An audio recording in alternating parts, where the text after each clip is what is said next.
Sa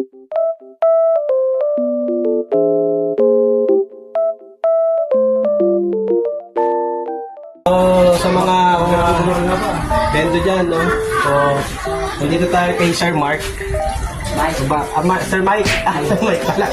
Balik pangatlong bendo na to, ano, sir? So, pangatlong bendo, nagbigay tayo ng ano yung free natin, sir? Kapote.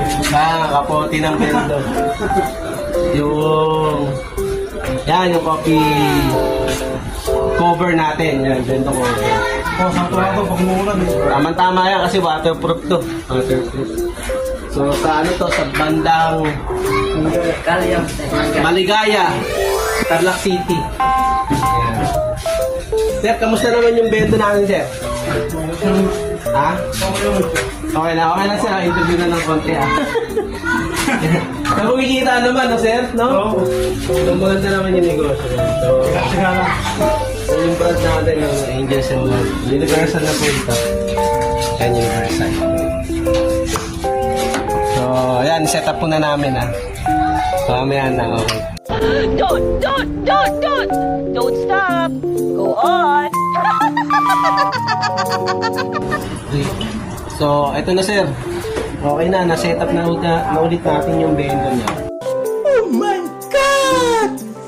Wow! So, naglag na rin tayo ng coins. Lahat po ng coins, nag-accept na ng piso. Piso, yan. Piso. Yan. Piso. So, ito yung bago, no? Ito yung bagong Universal Coffee Bento Machine. Na yung iba, wala pong ganun. Yung iba nagbibenta ng mura, pero hindi siya universal. 5 piso lang yung pwede nilang yan. So, yan. Ang maganda sa coffee bento natin, universal siya. So, yan, gumagana, pati cups, baba. Nag-mix po yung kanister, nagbababa pa ng tubig. Siyempre, mainit po yung tubig.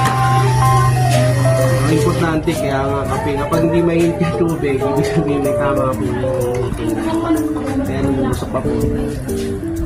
Yun po, no? So maraming salamat po ulit. See ya!